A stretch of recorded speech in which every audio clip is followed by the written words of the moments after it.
Welcome back to Road to Gojira, the series where I look at various monster movies that lead into the first Godzilla movie. Last time we looked at a number of unrealized projects conceived by King Kong creators Marion C. Cooper and Willis O'Brien. Today we'll follow up by reviewing the film that eventually became Mighty Joe Young, which premiered in US theaters in July of 1949. By this point, King Kong had become a well-known and renowned movie monster, achieving two incredibly successful runs in cinemas, in addition to receiving a sequel that also experienced a bit of success. Although Mighty Joe Young isn't technically a Kong film, it is sometimes grouped with the original two features because much of the Kong crew returned for this project. And because it's another film about an enormous-sized ape, I think it's acceptable to include it as such. Even some territories renamed this picture into a Kong film. But whereas King Kong was incredibly popular with audiences, Mighty Joe Young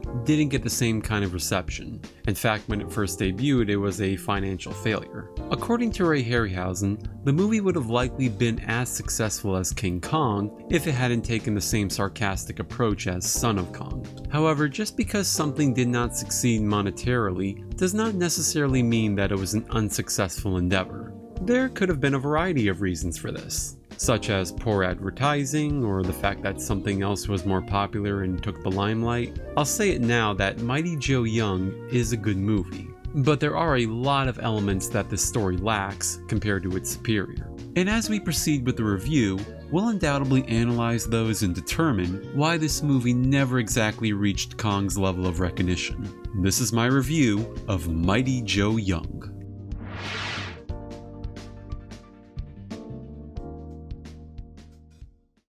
Mighty Joe Young's story starts in Africa, when a little girl named Jill Young buys a baby gorilla to overcome her loneliness on her father's ranch. Fast forward 12 years later, and the small ape has grown into a big beast. Yet it remains devoted to Jill.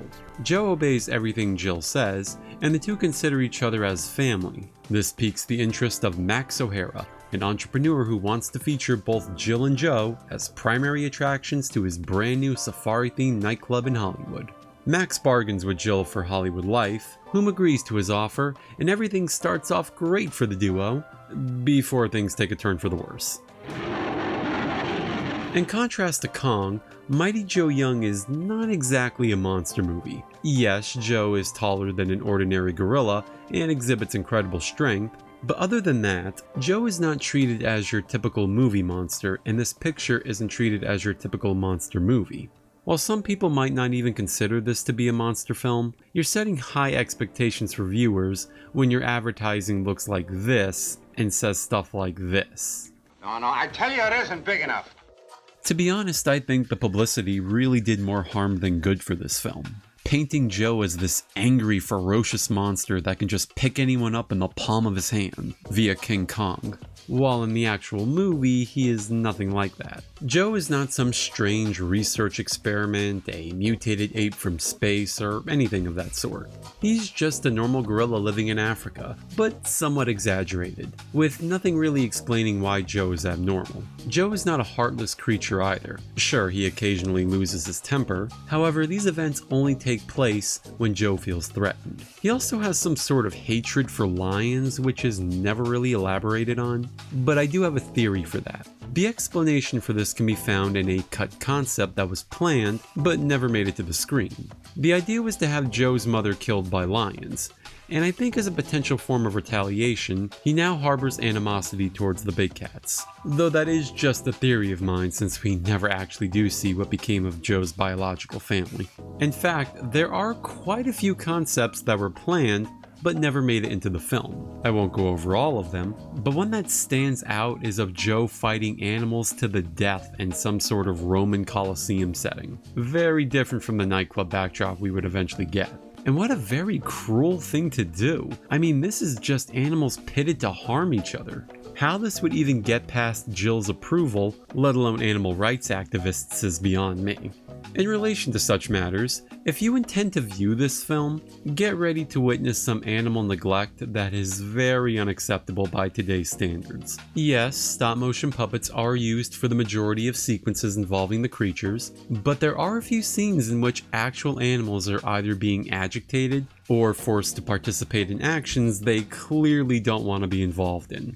There was also supposed to be a scene in which Joe dunked a lion into a shark tank. I mean, I get if this scene was to be made, they would have done it in stop motion animation, but still, it's a very cruel thing to do. On a more comedic note, this moment was changed to Joe plunging some random guy into an alligator tank. And of course, forgive my dark sense of humor, but that is a lot more funnier. While on the subject of comedy, the movie has a lot of humor spread throughout. This was done on the request of producer Marion C. Cooper, who wanted the picture to have a much more lighter tone than that of King Kong, even coming up with the choice that people couldn't die in this movie. And on that note, the film was given a lot of comedic moments, and that at times works for the movie's advantages, but also its detriments. Comedy does have its place in action stories. In fact, it can create some fantastic character moments and serve as pleasant little diversions when the viewer needs a break from the action. But comedy can also be a double-edged sword.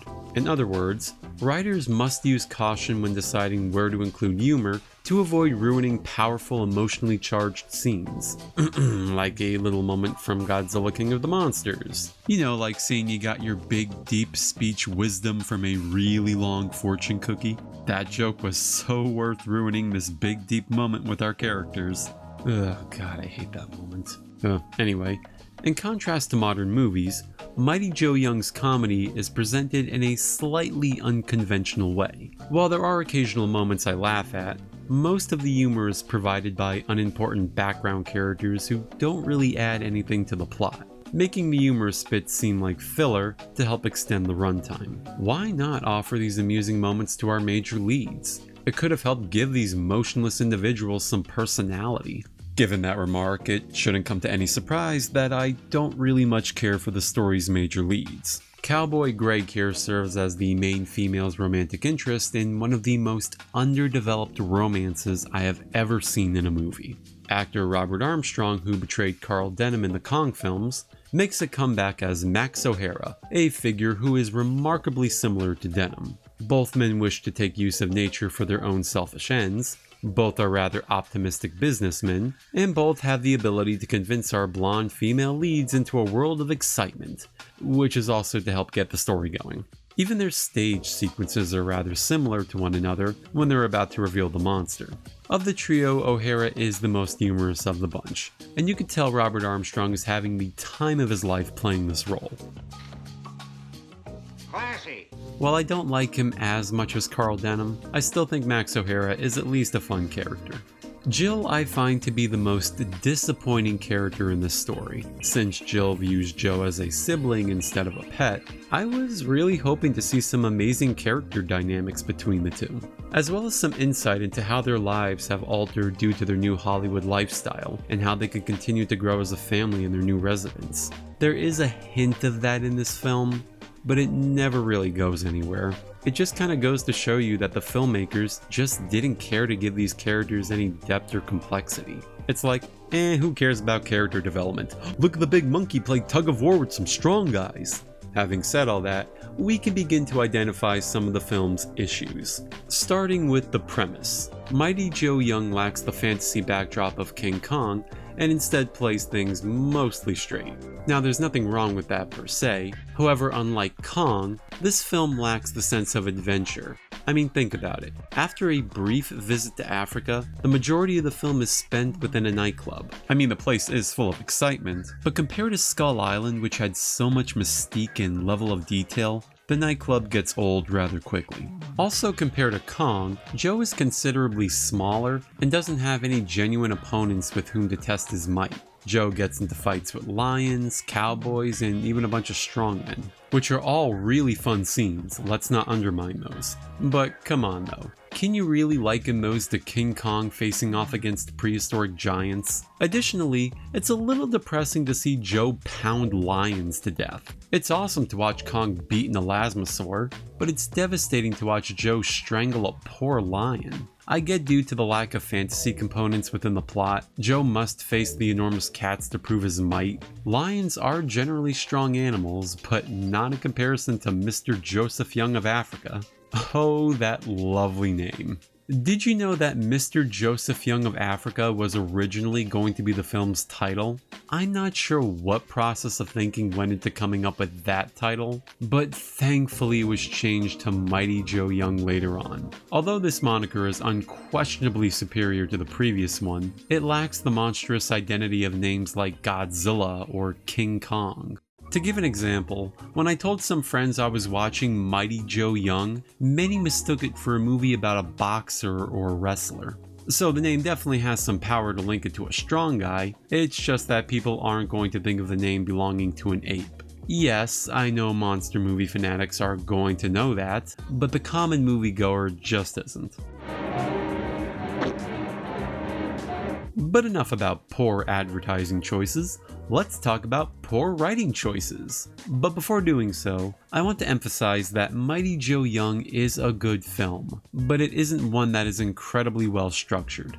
The story of Mighty Joe Young was conjured up by 4 people, and you can definitely tell, given that there are a lot of ideas just swirling all over the place without any real constructive narrative threads. The film's story seems so concentrated on the nightclub that once all the excitement and turmoil are over with it, the story seems to just want to end things, all leading up towards an ending that feels very arbitrary. Hell, even the events leading up to it feel very contrived. By the end of the middle act, Joe is on death row for his rampage in the nightclub. O'Hara tries to redeem himself by coming up with a strategy to get Joe back to Africa. This all leads us into a chase sequence, and not a very exciting one. It's at this point that Joe doesn't get to do really anything. He gets the truck out of a ditch in one scene, and that's about it. And I don't dislike this chase because of its lack of Joe. I despise it because it doesn't have any innovative occurrences that naturally flow into one another. The most improbable events arise out of nowhere and make it difficult for our heroes to carry out their objective, like the random hitchhiker who spots Joe in a truck and contacts the police in a panic. Or how about the random truck driver who literally pops up out of nowhere and starts getting in a brawl with our characters? Like, what is even happening at this point? I completely understand that all these things are happening to up the tension on the situation, but I feel this moment could have had a bit more thought put into it, and perhaps even give Joe something more to do, rather than spend most of his time sitting in the back of a truck. And then there is the burning orphanage, the most out of nowhere random thing that just happens near the end of the movie. The characters pass by it and really don't have a reason to stop there. I mean, it's not like they're on a run from the law or anything, right? So why not go in and pretend to be firefighters? Joe even gets in on the action as well. And I won't lie, the sequence is visually amazing. In combination with the live action, the stop motion animation, and the miniatures, it all corresponds together pretty effectively. Sure, this moment doesn't organically sit well with the plot, but in terms of action, it's never boring. The cops also arrive on the scene, just in time to watch Joe save a child. And because he did so, the execution is now called off. I'm sure if King Kong did the same thing, all firearms would be put down. Greg, Jill, and Joe return to Africa, and O'Hara goes back to New York to prepare for his next upcoming event, ultimately coming to a conclusion where almost everyone began. And on a happy ending where Joe gets to live. I'm a little disappointed with this ending, partly because there was so little progress with the plot that it felt like we were just going in circles. Just about all the characters remain largely unchanged from when we first met them, and despite being the best thing of this film, Joe himself doesn't really change in any significant way either. Oh, he now peels bananas even though before he just ate them whole. I don't know what occurrence prompted him to think that way, but good for him.